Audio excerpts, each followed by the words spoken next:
Hey, it's Eric G. Around the House is sponsored by Baldwin Hardware. For 75 years, Baldwin Hardware has been known for its first-class quality and craftsmanship in door and cabinetry hardware. As an alumnus of the Baldwin Hardware Design Council, I can say I have seen the details and quality from design to the finished product. If you're looking for a new style and old-world craftsmanship, I can tell you there is only one Baldwin Hardware.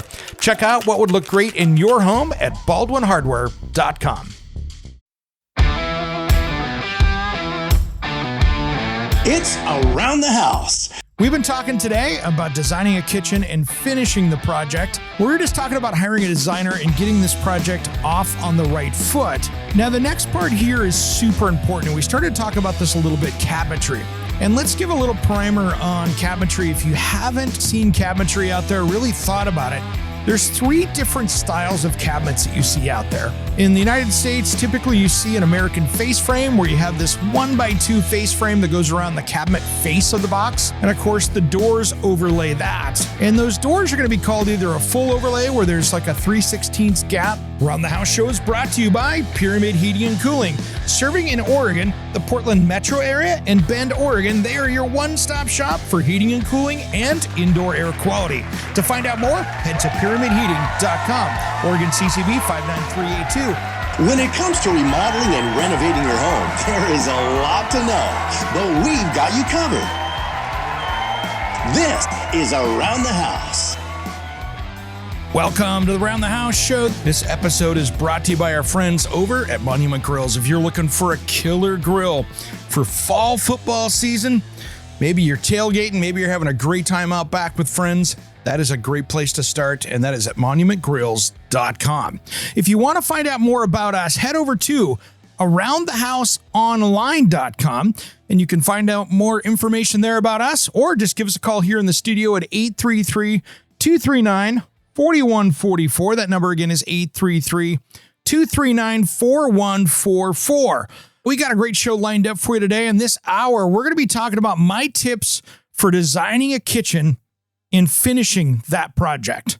Now, a little bit about me, my background. I am a certified kitchen designer. I have been doing this for about 30 years, and so I have designed thousands of kitchens out there. And this really can help you as a homeowner, or even if you're thinking about doing this as a DIY project, I can sure help you out here with a lot of tips and tricks in this episode.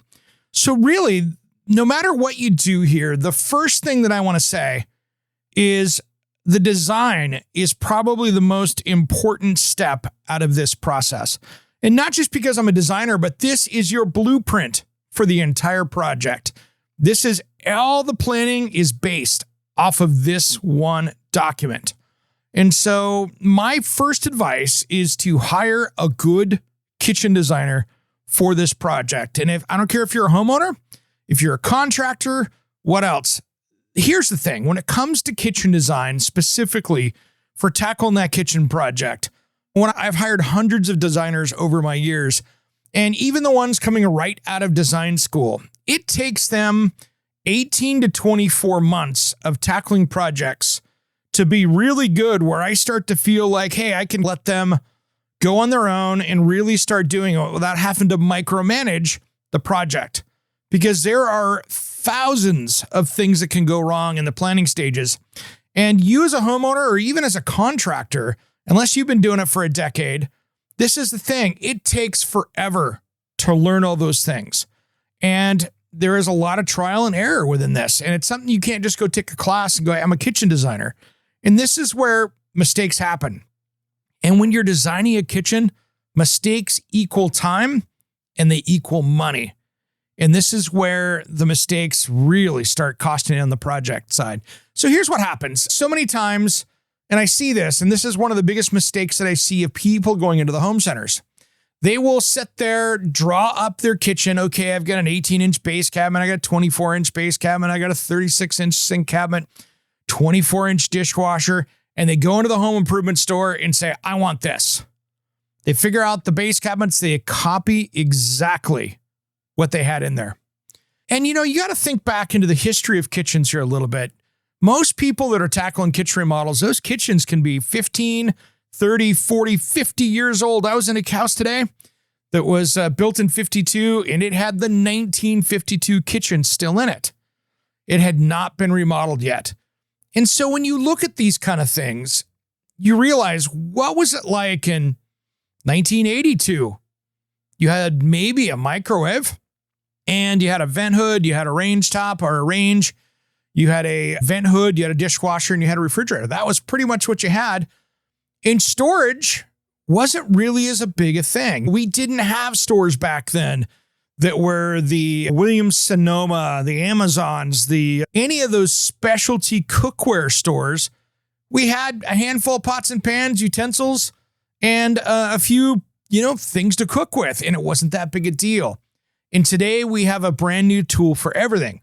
So our storage needs, and this is one thing you have to think about, this is a workspace. And the tools that you use in this workspace are completely different than they were in even 1995. So you have to think about, how am I going to store all these little tiny things? Back then, you might have one bank of drawers, a 4-drawer cabinet, maybe 18 inches wide, and the rest of it was doors and drawers, or even doors, just to keep it cheap. And that's where the mistakes happen of just copying that old plan. And so doors are great. Here's the problem, though. Let's talk about the price of a cabinet. So if I took a 3-foot wide cabinet and I had a 3-drawer cabinet there, and then I had a 2-door with doors all the way up, a full height door cabinet of the same size, on average, that drawer cabinet's going to be twice the money as the one next to it. So many people go into builder homes. They've got a builder grade home, and there's nothing wrong with that. Spec builder cranked it out, but they only put so many drawers in because they're trying to save on the budget. They're not going to put in a ton of drawers in there typically. So they want to reduce the price of the cabinets down because they're trying to keep that house at an affordable price, and they've got to make their margins on it so they can do more houses and have a strong business model. And so the builder basic kitchens sometimes just have basic layouts in it. And I worked on a big high rise in the Bellevue, Washington area, for instance, and I had corner cabinets throughout this high rise in the design.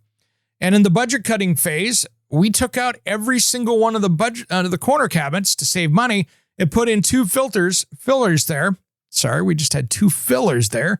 So we could absolutely save on every one of those corner cabinets.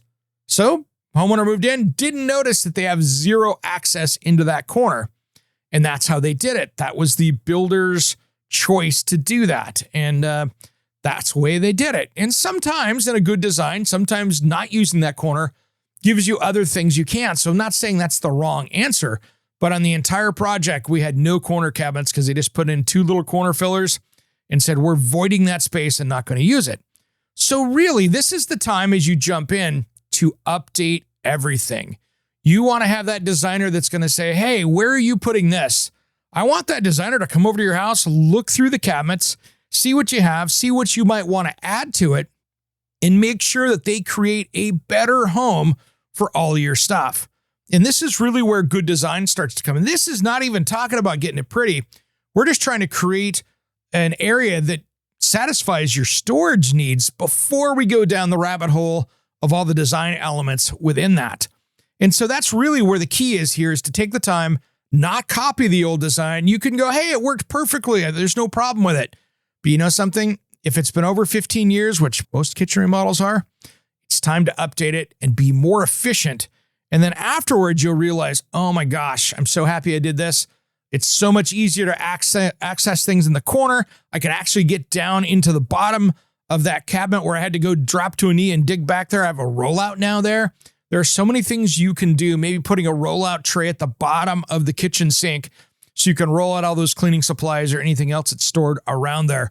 So there's really a lot of things that you can do to really use that space and use it efficiently. And when we come back, I want to talk about cabinets, because the style of cabinet you use, whether it's a face frame or a frameless or an inset, will tell you how much storage space you have and how easy it is to access it. And that's a real important one right here that I want to talk about, because as part of the planning stuff, that's where if you could fit it all in there, or if you're adding more space to store things in that. All right, everybody. Hey, if you want to find out more about us, head over to aroundthehouseonline.com or give us a call at 833-239-4144. That number again, 833-239-4144. Around the House will be right back. We're talking kitchen design. Don't go anywhere.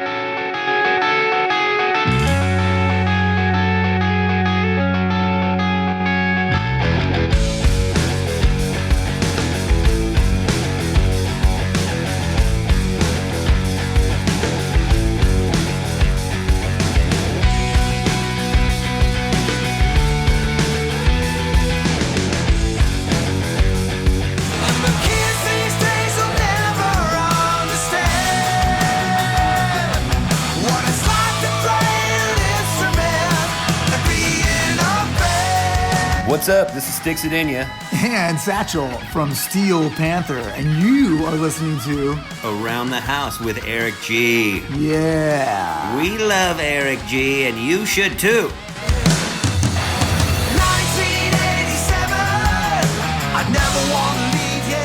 Welcome back to the Around the House show, the next generation of home improvement. Thanks for joining me today. I'm Eric G.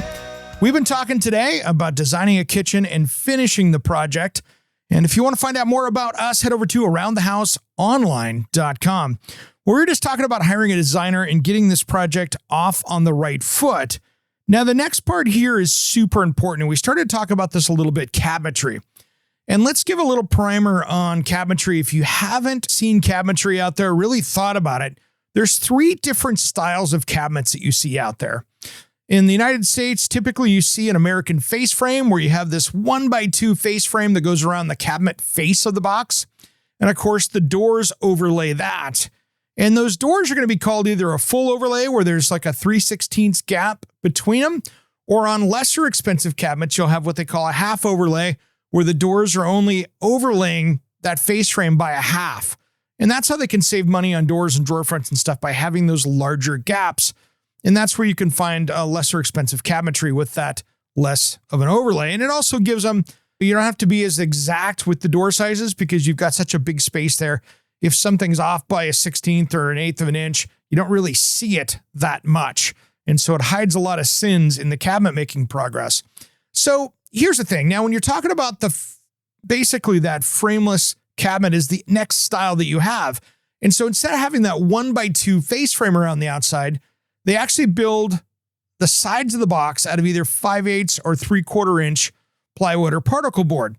And here's the thing, when it comes down to that, actually to me is a stronger cabinet because you don't have that face frame, which is the strength of the cabinet out there. It makes it so the sides are the strength. So instead of being that front of the face frame being the strength, now the sides are, which I think makes for a more durable cabinet. But the biggest thing is you get a ton of more cabinet storage space. In an average kitchen, if you make that out of a frameless style box versus a face frame, you can add as much as an 18-inch cabinet to your storage space down below. And that makes a big difference, especially when you're trying to use a lot of drawers, because it gives you so much more space to use. And so that really makes it handy. And then the other one, which is on higher end cabinets or more furniture looking pieces, and that's what they call a full inset or an inset cabinet. And what that is, or a flush inset, is another thing you see it called. It is a face frame style, but they flushed out the drawer fronts and door fronts so they're on the same plane as the face frame. And that is a more expensive cabinet to build. It gives you that inset furniture look, something very old world and a really nice look. But there's a lot of intricacies in building that type of cabinet. So that's something you got to be really careful with. And especially in areas where high humidity on a coast or on an island, someplace like that is probably not the best for you, because there's literally no adjustment when things are inset like that. So as things expand and contract, that can cause problems down the road. Now, I do like the frameless cabinets, and the frameless used to be a lot more money than the face frame, but really that has changed. I mean, you think about it, IKEA does frameless now. A lot of these different cabinet companies out there, and a lot of the higher end cabinet companies, especially coming out of Europe and Canada, those end up using frameless as well. Nothing wrong with a face frame cabinet, but you will get a little less storage space that's easier to access that way. And that's really one of the things that you see when it comes to cabinetry is how much can you put in there and how much can you store? Now, here's another thing. This is a big debate, and this is one that I have my personal opinion on. So love it or hate it, this is my opinion. When it comes to frameless cabinetries, I really like more of a furniture board or a particle board construction. Here's why. What happens with plywood is not exactly the same size. If you take a micrometer and measure 3/4 inch plywood, rarely is it 3/4 because it is a bunch of different layers of veneer, and that can add up in a large kitchen. I have seen on a 14, 16-foot wall of cabinets, I've gained an inch before. I tell you what, that changes things when you're trying to put custom cabinetry together because most companies do not go through and mic out and adjust for that unit of plywood and what the difference is. And so if you start adding a 16th or a 32nd or 2/32, whatever, or 16th, it just adds up. And so you can actually get, if it's bigger, you end up having more cabinets than what you do. So you need to really come in and design with fillers. You can see there's a lot of things that come in to designing a kitchen and making sure that you don't have those mistakes. Now, the next one here is dealing with dovetail drawers versus a glued and dowel drawer. And when we used to have side mount glides or the white epoxy ones that were the bottom side mount glides, the cheap ones you used to see in the 80s and 90s, the drawer box construction carried all the load. And then you had the hardware that was fastening that to the box. Now, with most of the just even low-end decent cabinet companies up to the better ones, they have undermount glides, which sits under the drawer box. And so the drawer box is just holding the things in the drawer. It's not the structural element that it used to be. So where 20 years ago, I'd say, oh, you've got to have dovetail drawers. Now I say you really don't. You can go with a doweled or even a stapled and glued drawer box made out of a hardwood or even a hardwood plywood. That's going to hold up for you. It's not going to be a problem. If you've got Salici or Bloom glides in there, something decent, even some of the nice Gross ones, guess what? That's going to work great for you and it'll hold up for years to come.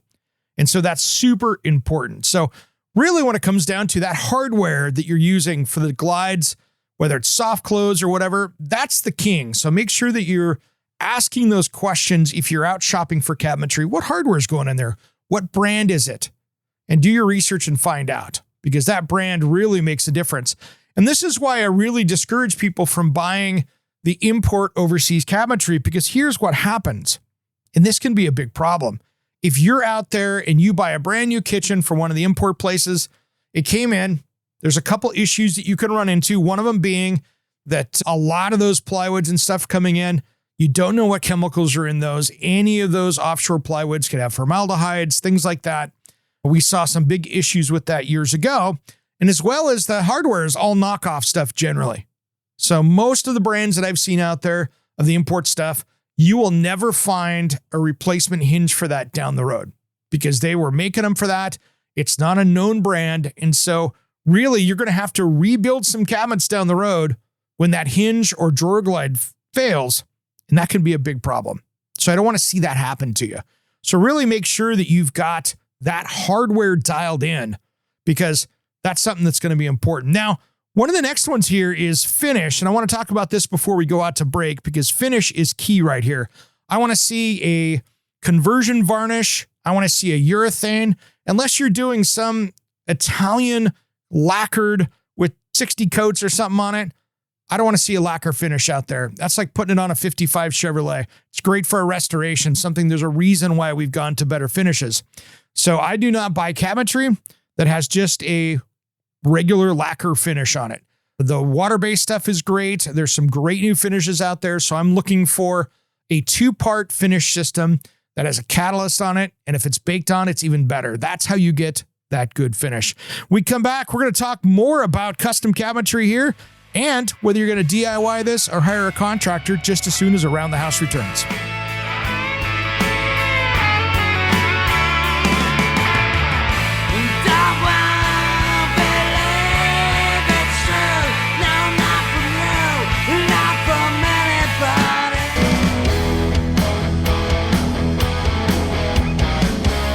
Hey, this is Ron Keel, the Metal Cowboy from Keel, the Ron Keel Band and Steeler. We are rocking Around the House with Eric G. Raise your fist. Welcome back to the Around the House show, the next generation of home improvement. I'm Eric G. We've been talking about designing a kitchen and getting that thing finished. And with my 30 years of kitchen and bath design, I wanted to make sure and get some of this knowledge off to you if you're thinking about tackling that kind of project. And so many more people are out there because they may be planning on buying another house, getting that new house, and they're looking at the interest rates going, I think we're going to do our kitchen because I tell you what, I'm not paying 3 times the interest rate to get this going this year. And it's not looking good out there so far this year as we get into May. So let's talk about this. So we've been talking about kind of quality materials and the right things here. And the last one I want to talk about is custom. And the word custom has no bearing on the word quality. It just means somebody is building something custom for you. And that's something important because so many people go, oh yes, I'm having custom cabinetry made. That doesn't mean anything. That could be some hack putting cabinets together for the first time in their garage, trying to pretend to be a cabinet maker. So think about what that actually does for you with custom. I am very picky on my cabinetry. And to be honest, a lot of these major manufacturers out there do a pretty decent job of making cabinets. And so when you look at how larger cabinet companies make cabinets, they quite frankly do a better job when it comes to finishing. Until you get into that high-end luxury stuff, that's where it starts to pay off. But really, custom means absolutely nothing when it comes to quality. Semi-custom, in most cases, is higher quality cabinetry if you're looking at the hardware, the finish, the details, the durability. Quite frankly, it just is. So don't get hung up on the word custom because it could mean a substandard project and nobody wants to pay good money and not get what they thought. Now, there's a lot of great custom cabinet makers out there, but just understand that you're looking for the stuff we've talked about earlier, like the finish, a conversion varnish, or a urethane finish. Stay away from the lacquers and all the other quality pieces that go into making a cabinetry. Now, when it comes to design, this is a big one right now. I just want to make sure when it comes to the quality of the materials in the house, it depends on the quality of the house. If you're going to put a nice kitchen in there, do you have an entry-level house? Or do you have an entry-level high-end house? Or do you have a luxury mansion? It doesn't matter. But really making sure that you're putting in the quality that fits your grade of house, that's where the key is right there. So if you have a $500,000 house, I want you to look around in your neighborhood or other $500,000 houses and at least think that you're putting in something like that is what you would see in a newer one or something in that price point. Because last thing I want you to do is spend the money on a kitchen and actually get less value out of it because you underspent on that. Because what happens is if you think about value, and maybe you're not thinking about selling right now, but maybe 10 years from now you are, you want this to hold up and you don't want to have to be sitting there going, if I had to just spend another $3,000 on cabinets, this would last another decade. This is where you can make those mistakes. So just spend some time and really understand that whole process of where that money is going to be spent so you can get that in case you do need to sell down the road. Or if you're planning on this holding up, maybe you spend a little bit more to get the most durable that you can find. And that way, you've got a better lasting project. So really, when it comes down to doing these projects, I always say hire out a designer unless you've done 30 or 40 kitchens yourself. I would call you inexperienced, and there's nothing wrong with that. You just haven't had enough time to learn all those little gotcha mistakes. And with today's computers and designing, with the programs out there like 2020 Design, Pro Kitchen, those kind of things, these are programs that are meant to do this. And you can make sure and get those things designed correctly. Now, one other tip when it comes to design here before you get into contracting or doing it yourself is that designer, one of the catches that you always have to work through as a designer is all the different appliances and making sure that corners work correctly, that you can open up a drawer in a corner. It doesn't hit the front of the dishwasher or the range. And the smaller the kitchen, the more gotchas you have to worry about. So the bigger ones tend to have a little bit less because you can do a lot more with it. The smaller the kitchen, sometimes the more challenging when it comes to that. All right. So we've been talking about if you're going to DIY this or hire a contractor. If you're going to be hiring a contractor, making sure that your designer is working hand in hand with that contractor and they have a solid relationship is going to be key. And quite frankly, I want to make sure that they're going to work seamlessly together because that can be a huge step in the process, right? To make sure that you've got that perfectly dialed in. They are a team and they are on your team and you want to make sure that everybody's communicating. If there is conflict between the designer and the contractor in the beginning, I can promise you it's going to get worse. So if those two have worked together, there's extra bonus points here for a good, solid working relationship.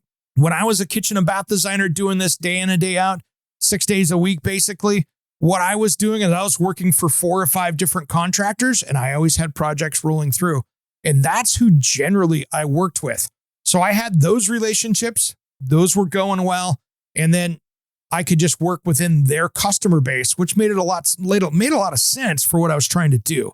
So that's way I could really work with these contractors and make sure that the project went well, and I could really represent them in their business as well, because I was part of their customer service solution from getting from a unfinished remodel all the way to somebody moving stuff into their cabinets and enjoying this brand new kitchen. So that's a really big one right there. Now, if you're going to be doing this as a DIY project, I still think you should have that designer on retainer so you can walk through that process. You can get those questions answered. And there are so many things that can go wrong in this. And this is why I wanted to talk about this for a minute here, because when you think about all the updating that you have to do if you do a kitchen remodel, in many cases, you're doing an extra 3 or 4 or 5 electric circuits in there. Maybe you've got different plumbing. Maybe you're going from a range, which is the stove oven built into the same thing, to a cooktop with double ovens or anything else. You've got a lot of things going on. And of course, you want to redesign that lighting. That lighting after about 10 years ago, if you've got those big 6-inch can lights in there, time to tear them out, put in something that's much more visually appealing, and it'll give you a better workspace. So going down to maybe a 2-inch light and putting a few more of them in there as far as a recessed light really changes how that look of the kitchen is. And you can get that 1990s 6-inch can light look out of that space, which is going to give you a much more modern and updated look. And it's really clean that way. When you can't see where that light is really coming from versus having these big sunspots on the roof that you see in the ceiling in there, it's a really big difference as far as how that looks and the light that you give there. So it's less distracting. I think it looks really beautiful. And it's something that goes a big way to having a completed project. Now, the thing is, if you're doing this as a DIY project, my best advice to you is know your skills, know your work schedule, and how you want to have it done. Maybe you're going to be the general contractor and bring in a cabinet installer, an electrician, a plumber, somebody to the countertop, somebody to the tile. You're going to manage that. Just keep in mind when you're managing this, when you're taking care of this project during your workday, there's going to be a lot of questions because they're working at that same time. So unless you're working from home, unless you're a small business person, this could be a big problem for you in your schedule. And that's where things can go sideways. So just make sure that you're available during those times, or generally available. If you're gone an hour here, gone an hour there, but you need to be available for those questions. And when you work these details out, who's running to get parts? If you bought a faucet and that plumber's putting it in and they gave you the wrong one or didn't give you enough parts, are you running or are you paying for that plumber to go do it? That makes a difference because that can cost you some additional money, especially if you're paying for that plumber to be basically running out, doing your errand running for you. That can get expensive really quick, which is why many times I like to let the trades buy their own materials. The electrician brings the outlets in, the plumber brings in the plumbing parts, the contractor buys the stuff because it's all under them. And guess what? If something's defective or wrong, generally they have to cover that and they have to go do that on their time. Not you, that you have to go run and get it and they're waiting for you and charging for you because they didn't buy it. So that little bit more of them marking it up could save you a lot in the future. All right, we come back. I've got more here, and we're going to talk about project management and my tricks to managing a kitchen remodeling project. We'll do that just as soon as Around the House returns.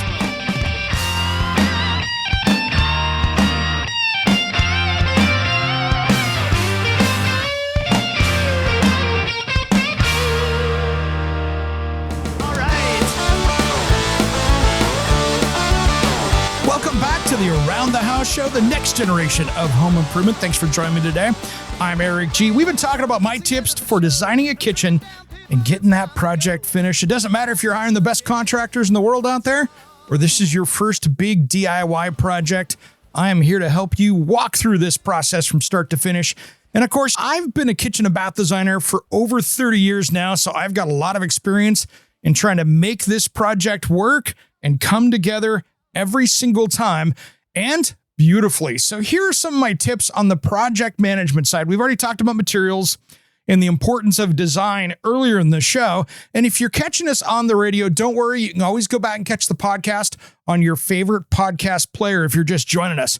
Just listen for Around the House Show. All right, so we've been talking about project management here, and details matter for this. And this is where your best management skills really have to come into place. Now, if you're going to be managing this as a homeowner and you're going to be dealing with the subcontractors, this is where experience matters. And this is one of those things that really, let me see if I can help you walk through that process of wondering if you can project manage this, or if you're better just hiring a general contractor that does this day in and day out. So here's the thing, and this is what you run into when you try to general manage this or project manage this yourself. And here's the problems that you run into, and they can be tough. First off, when you're a general contractor, generally, you have your favorite subs you work with. These are the people that it's your favorite electrician, it's your favorite plumber, and they know they're doing so many different jobs with you as a contractor. And so when they say they're going to be there at 7 a.m. on a Monday, usually they try to be there at 7 a.m. on a Monday because they don't want to lose the next 5 jobs. The problem is that when you're the homeowner, and this is unfortunate, but it's just the way that it works out, they have to figure out, oh my gosh, I'm behind on this project. Do I make the general contractor mad that's going to give me 20% of my business? Or do I make the homeowner mad who probably maybe once, if not twice, ever do business with me again? That's what the odds are. So many times you end up, unfortunately, being second fiddle for this, where you end up being the second player in this. So what happens is many more times you're going to have that electrician, plumber, or somebody in the trades going to show up and they got stuck going to another job site because they need to keep their bread and butter going. And it's just an unfortunate situation with the shortage of trades we have out there. You don't have all these people fighting for these jobs anymore because there's just not enough people out there. So that shortage of trades means that, one, you're going to pay more, and two, you're going to end up being second in command on this because somebody else is probably giving them more business, and they're unfortunately going to give them the first shot at all this stuff. So their schedule might matter more than yours. And that's unfortunate, but it's one thing that happens. And don't shoot the messenger here. I'm just trying to be realistic with the schedule. Now, here's the thing with the schedule. As you're pulling building permits and doing this, many times, depending on your area, it can take days for them to show up for that next inspection. So if you're waiting for a rough-in inspection for plumbing, or you've got electrical inspection for rough-in or even final, it could take days for them to come out for that. So make sure you understand what the wait times are in your area. A lot of cities have cut back in the building code departments. So even though there might be less construction going out there, there ends up being a lot more of a backlog because there's less building permits for big homes. And that means less people in the building department many times, because many times those building fees are what keep that building department running. And when the housing crisis that we're in right now with high interest rates and it slows down building, it usually defunds those guys a little bit, and that can be a problem. And then the other thing is making sure that you can manage it with your current schedule. And this is tough. I struggle with this every single week. And I'll be the first to say that staying on schedule with projects is tough. And I put a lot of hours in between the radio show and the TV show, 60 or 70 a week at least, putting stuff in. And you know something? That just plain gets exhausting. So give yourself some breaks in the schedule and give yourself some time. If you think that you're going to need a inspection during this week, give yourself 2 or 3 days. And if you have a chance to get ahead, and that'll be a lot easier on the schedule, because then you've got some pad built in there for those things that happen. And that's a key. Now, here's one of my golden rules for starting a kitchen remodel project, that before you even start as a project manager, I want to make sure that you have all the materials on the job site, or at least in the warehouse with your name on it, that's sold before you start demo day. Those cabinets need to be in, they need to be sitting in a warehouse, they need to be built, they need to be ready to go. You're ready to ship those things out. They are down the street kind of thing, or in your garage. So that's one thing right there 2, I want to make sure that your stone countertops, granite, laminate, whatever it is, has that been picked out? Is it sitting there? Is it ready to go? Are your plumbing fixtures, appliances, all of those things ready to rock? Because here's what happens. You think, oh, it's only going to take a couple weeks. Something gets on back order. 3 times in my 30-year career have I had cabinet trucks get into accidents where they flip over on their side or the containers that they were in, and they are lost and have to be built. And that took another 6 to 10 weeks for that to happen. So I don't want to see you have a stall of your project for a couple months because the materials were not available, even though you thought they were. Making sure that those things are in and ready to rock is important. And appliances, that can be tough too. They could be in stock down there, and all of a sudden some builder comes in and buys a dozen of them, and yours went out the door. So I would much rather see you get that stuff loaded up in the garage or a container out front or whatever your storage method is and be ready to go and then start the project. Because that's going to stop so many different headaches from you. And that's just going to be one of the things that really makes that difference from having those huge delays. That can be a problem. And then make sure if it's an older house, are you going to find anything strange when you open up a wall? Is there going to be bigger issues? Just give yourself some pad in there to make sure you can get it all done. Now, the last thing here is I want to make sure that we talk about, and this is the longest part of it. It's that last 20 yards of the field, that last little bit trying to get to the end zone. That stuff can take time, and it takes a lot of time. Getting that stuff where the tile is dialed in and the trim is on and the knobs and handles are in place, all of those little details, including the warranty items, take a bit of time, and it just does. And there'll be weeks that you're like, man, we're spinning our wheels, we're not getting anywhere, and don't let that frustration get to you because it's just part of this process. Now, one of the tricks that I like to do once this project is all said and done, and this is something I've been telling contractors for almost nearly a decade now, put in the budget for a furniture repair person to come out and touch everything up. Maybe there's a little scuff from a tool belt. Maybe there's a little cut that maybe isn't as tight as you want it to be on the crown molding. These guys can come in, and this is where the artisan comes into play. I have had furniture repair people come in and touch up wood doors that were misdrilled, and it was going to take a microscope to see that somebody touched this up. They came in there, they airbrushed it, they added the grain. It looked absolutely gorgeous, and a lot of sins have been covered up by somebody coming in and doing that furniture touch up at the end of a project. I don't care if you're the homeowner, you're the builder, you're the remodeler. This is one of those things that gets you from 95 to 100%, and it can make everything look gorgeous, especially if there's a little ding or a dent out there. Sometimes it's better to do that because here's what happens. If you've ordered cabinets and they've been sitting out on the job site for 6 weeks, maybe it's cherry, the new one shows up and it's lighter cherry because it's not as old, and now you've got to sit there and let that catch up. Now, all these woods will catch up many times, but where you run into problems is if it's maple or something like that in a lighter tone, that wood could be a different tone than everything else. And all of a sudden that brand new door sticks out like a sore thumb. And that can be a massive issue. And that can get really expensive when you're reordering doors and reordering doors.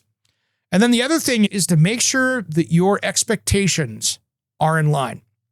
And I see this especially with factory painted cabinets or even painted cabinets for that matter.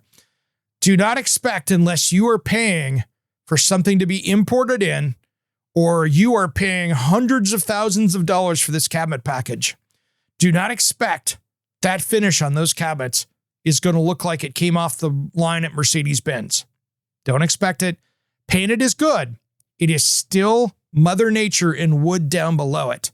So wood will move. If you have mitered corner doors, you will see cracks where every wood seam is on that face frame or on the stile and rail on the doors. All of those things really show up in time. It's okay. Every kitchen does it because those woods are expanding and contracting, but just set your expectations. If you're paying for a budget kitchen, it will look like a nice budget kitchen. If you're paying for a top shelf $10 million home kitchen, It should look like that. Hey, if you have any comments, I'd love to hear them. Head over to aroundthehouseonline.com. If you've got some tips, or if you want to argue with me, send me a message, aroundthehouseonline.com. I'm Eric G., and you've been listening to Around the House. Hey, it's Eric G. with Around the House. Are you looking to grow your business? Need a spokesperson for your company? Maybe an MC for an upcoming trade show? Or maybe you want to up your game and shoot some promotional videos? My team of experts would love to chat with you. Head to aroundthehouseonline.com and fill out the Contact Us form, and we'll set something up. Thanks for listening to Around the House.